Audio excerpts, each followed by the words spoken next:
कि झोला उठाऊंगा चले जाएंगे, लेकिन झोला उठा के जाने नहीं पाओगे।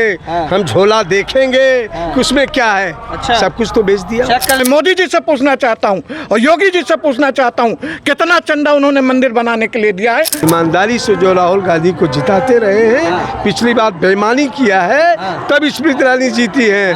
मंदिर तो हमारे हिंदुस्तान के हिंदू भाइयों ने अपने चंदे से बनाया।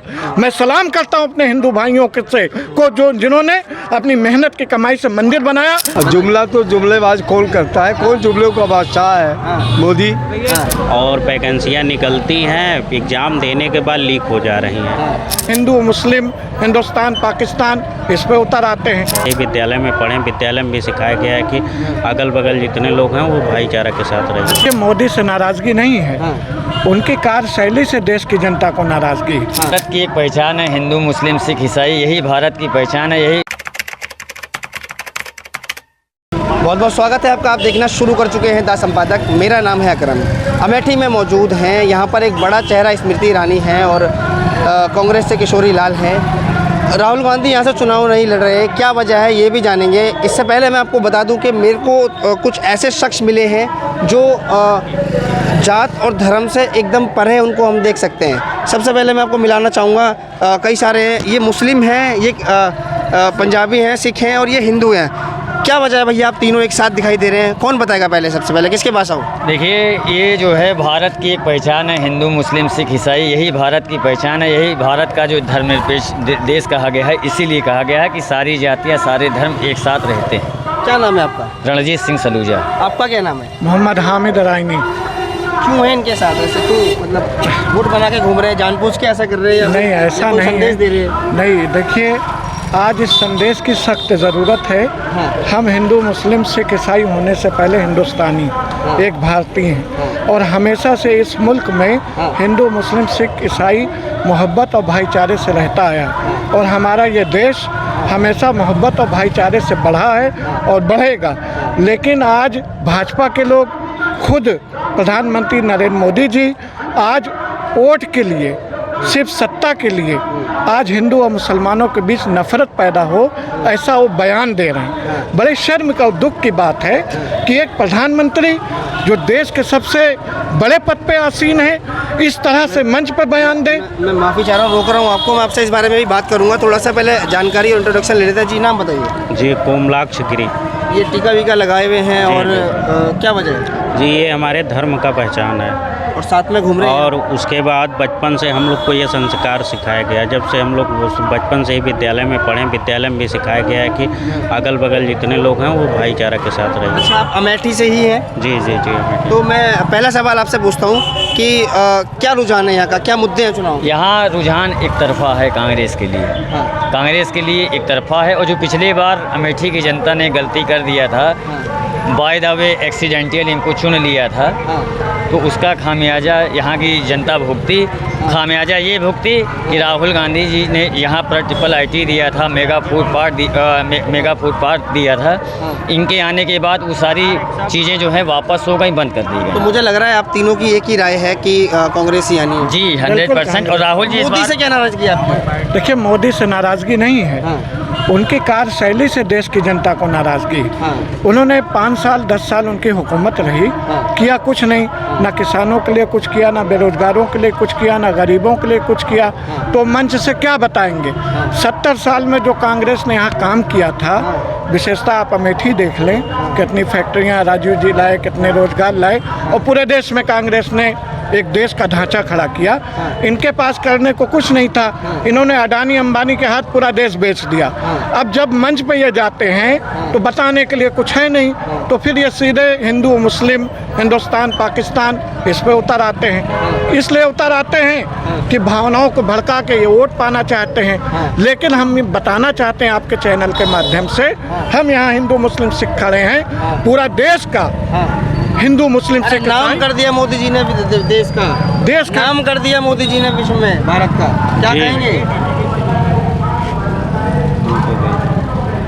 थोड़ा कंफ्यूज लग रहे हैं, बताइए। देखिए, नाम उन्होंने नहीं किया है, नाम उन्होंने पूरे दुनिया में डुबो दिया।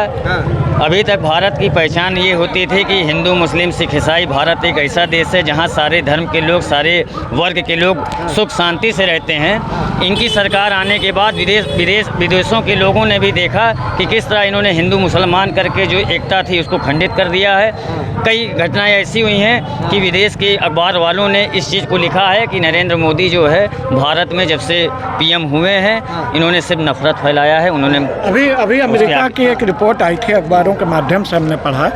अमेरिका में एक सर्वे हुआ, उन्होंने ये स्पष्ट रूप से कहा कि इस सरकार में अल्पसंख्यकों के ऊपर अत्याचार बहुत हुए, गरीबों के ऊपर अत्याचार हुए, सिर्फ अमीरों को बढ़ावा दिया गया। मैं नहीं कह रहा हूँ, ये अमेरिका की एक रिपोर्ट आई थी जिस पे यहाँ प्रधानमंत्री ने बड़ा दुख जताया, विदेश मंत्री ने दुख जताया।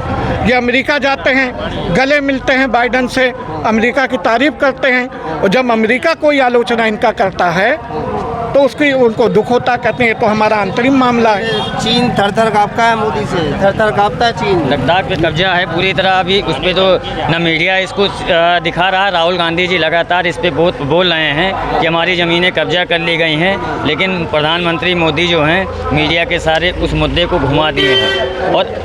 और निश्चित आप जान लीजिए, इस बार सत्ता जब चेंज होगी तो ये मोदी के जितने हर विभाग के मंत्रालय के घोटाले हैं बड़े बड़े, वो सब सामने आएंगे। और चाइना में क्या स्थिति है, वो कांग्रेस की सरकार आने पे इनको नंगा करेगी कि झूठ किस तरह इन्होंने देश में बोला। कुछ साल पहले मैं आपके पास आता हूँ, क्या मुद्दे बताइए अपने, क्या मुद्दे, किन मुद्दों पर चुनाव वोट डालेंगे? जैसे हम लोग पढ़ने वाले छात्र हैं तो इस समय जो है इस सरकार से छात्र काफ़ी परेशान हैं, बेरोजगारी काफ़ी बढ़ गई है और वैकेंसियाँ निकलती हैं, एग्ज़ाम देने के बाद लीक हो जा रही हैं। तो इसमें जो है कि ये सरकार में छात्र ज़्यादा परेशान है, मजदूर और किसान जो हैं वो किस वजह से परेशान है छात्र? रोजगार ना मिल रहा है इसलिए, पढ़ाई सही नहीं हो रही इसलिए? नहीं, पढ़ाई के बाद उसके बाद फीस बढ़ा देना यूनिवर्सिटी में, यूनिवर्सिटी में शिक्षा समय से न देना, फिर उसके बाद कहीं एग्जाम मेहनत करके छात्र दे रहे हैं तो उसके बाद लीक हो जाना। टीका लगाए हुए हैं, राम मंदिर बना दिया, उसमें खुश रहिए। क्या करेंगे रोजगार वगैरह का जो आप बता रहे हैं, इसका क्या करेंगे? राम मंदिर में खुश रहिए? नहीं, राम मंदिर जो है वो तो धर्म का जो वो हो गया, जिसका तो जिसका दिया ना, जो राम को लाए उनको लाएंगे। नहीं, राम को नहीं, राम मंदिर बनवाने का वो धर्म का जो है पहचान है, वो सबके अलग अलग धर्मों का पहचान है। और जो अपना भारत है उसमें सभी जात के लोग यहाँ पे रहते हैं, सब भाईचारा के साथ रहते हैं। इसलिए मैं ये चाहता हूँ, श्री राम मंदिर जो अयोध्या में बना है वो मोदी और योगी जी ने नहीं बनवाया, बल्कि वो मंदिर जो है सुप्रीम कोर्ट के आदेश से बना। हिंदुस्तान का मुसलमान हमेशा ये कहता था कि कोर्ट का जो आदेश होगा हम उसको मानेंगे। आदेश आने के बाद किसी मुस्लिम ने चूचरा नहीं की और सब ने सहयोग के साथ, और मंदिर के बाद मंदिर तो हमारे हिंदुस्तान के हिंदू भाइयों ने अपने चंदे से बनाया। मैं सलाम करता हूँ अपने हिंदू भाइयों से को जो जिन्होंने अपनी मेहनत की कमाई से मंदिर बनाया। मैं मोदी जी से पूछना चाहता हूँ और योगी जी से पूछना चाहता हूँ, कितना चंदा उन्होंने मंदिर बनाने के लिए दिया है, ये आज हमको बता दें।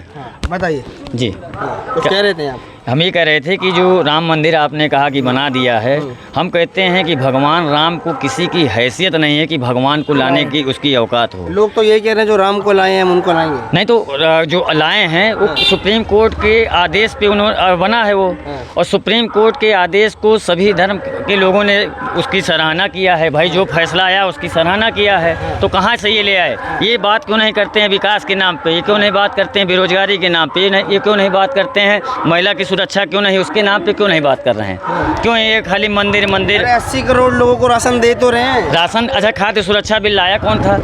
खाद्य सुरक्षा बिल डॉक्टर मनमोहन सिंह जी ने इसको लागू किया था और उसी को ये अपना बता दे रहे हैं। और कोरोना काल कहती हैं फिर से लाखों रुपया दिया जाएगा महिलाओं को। अरे 10 साल में तो चूतिया बनाए हैं, अब क्या देंगे? कांग्रेस के मैनिफेस्टो में एक बात जरूर है कि इस बार जो है कांग्रेस की सरकार आएगी तो हम हर घर की एक महिला को हर महीने 8,500 रुपये और साल का 1 लाख रुपए देंगे। कांग्रेस ने वादा किया है, कांग्रेस करेगी। इनका तो झूठा है सब। जुमले साबित ना हो जाए कहीं किसके? कांग्रेस वालों को। कांग्रेस देखिए, कांग्रेस। आप मुस्कुरा रहे हैं सर, क्या नाम है? मुस्कुरा रहा हूँ कि सारी बात तो आप कह रहे हो।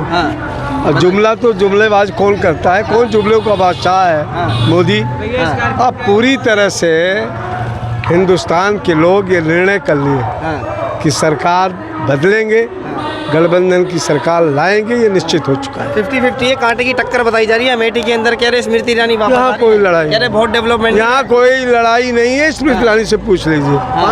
ये राहुल गांधी जी थे और यहाँ के लोग ईमानदारी से जो राहुल गांधी को जिताते रहे हैं। पिछली बार बेईमानी किया है तब स्मृति ईरानी जीती है, और इस बार अमेठी के लोग ये कर्ज वो कलंक दोनों मिटा के करना चाहते हैं। और फिर राहुल गांधी नहीं, राहुल गांधी के प्रतिनिधि को जिता के साबित करेंगे कि स्मृति ईरानी तुम झूठी हो, गंदी हो। यहाँ निर्णय कर चुके हम लोग को। आज 5-5, 6-6 दिन से गांव में घूम रहा हूँ, एक घर जा रहा हूँ, वहाँ निर्णय कर चुके हैं लोग। ये चुनाव जनता लड़ रही है, हम नहीं लड़ रहे हैं, दल नहीं लड़ रहा है, फैसला कर चुके कह रहे हैं फ्लाईओवर बनवा दिए। क्या कह रहे थे बताइए। 5 साल में स्मृति ईरानी यहाँ आ जाएं। मैं छोटा सा यहाँ का नागरिक हूँ, मैं ये कहूँगा कि 5 साल में उन्होंने कितने कार्य किया, 5 काम से गिना दें अमेठी में, तो मैं राजनीति और फ्लाईओवर के पास एक गड्ढा था, वो भर दिया, फ्लाईओवर का रोड बनवा दिया। अरे काफी सारे बड़े बड़े पुल बनारस में गिर गए, हमारे सुल्तानपुर में कई पुल क्षतिग्रस्त हुए, उसको तो समाज नहीं पाए। यहाँ बता रहे हैं हमने पुल बना दिया। अरे सांसद का काम। नरेंद्र मोदी के प्रधानमंत्री हैं, उनके जिले में ये हाल है, तो आम जगह तो आप जान लीजिए। बताओ चलो भाई, बात करते रहो।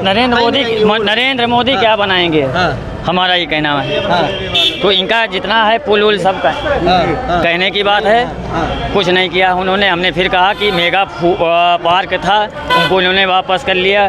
ट्रिपल IT दिया था राहुल जी ने, उसको वापस कर लिया। जनता देखिए, आपने भी एक चीज़ जो कहा कि ये चुनाव जो है नेता नहीं लड़ा रहे हैं, ये चुनाव जनता स्वयं लड़ रही है। और यही कि नहीं, इस बार पूरे देश की जनता स्वयं लड़ रही है, बेरोजगारी की वजह से, महंगाई की वजह से।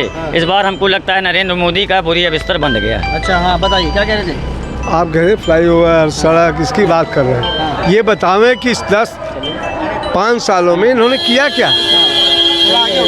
कोई फैक्ट्री लगवाए हो, कारखाना जो भी है यहाँ, चाहे एम्स हो या चल हो, कोई चीज़ हो, सारे राहुल गांधी की देन है, कांग्रेस की देन है। ये केवल बुरा लग जाएगा फिर मोदी जी को, क्या कहेंगे? बुरा लग जाएगा? क्या मतलब? बुरा लग जाएगा मोदी जी को फिर, अगर बीजेपी की सरकार नहीं आई तो बुरा नहीं लग जाएगा? बुरा नहीं, उन्होंने पहले ही कह रखा है कि झोला उठाऊंगा चले जाएंगे, लेकिन झोला उठा के जाने नहीं पाओगे। हम झोला देखेंगे कि उसमें क्या है। अच्छा, सब कुछ तो बेच दिया, चेक कर लेंगे झोला। अरे उनको हम जाने नहीं देंगे। आप देखिएगा रिजल्ट आने के पहले वहाँ एयरपोर्ट पर रोक लग जाएगी कि लोग जैसे माल्या वगैरह भागे, मोदी भागे, नीरव और ये सब भागने नहीं पाएगा। सब बना चुका बकाल अपना, भागना चाहता है, भागने नहीं दूंगा। यही रहेगा, जनता के बीच में जवाब देना पड़ेगा इसको, और अपना हिसाब देना पड़ेगा। बताइए किस तरीके से देख रहे हैं, क्या क्या मुद्दे हैं चुनाव के इस बार? नहीं बोलेंगे, चलिए ठीक है। और ये थे आम पब्लिक यहाँ पर अमेठी में मौजूद थे। आप इस पूरी प्रतिक्रिया को हमें कमेंट बॉक्स में बता सकते हैं आपकी क्या राय है। धन्यवाद।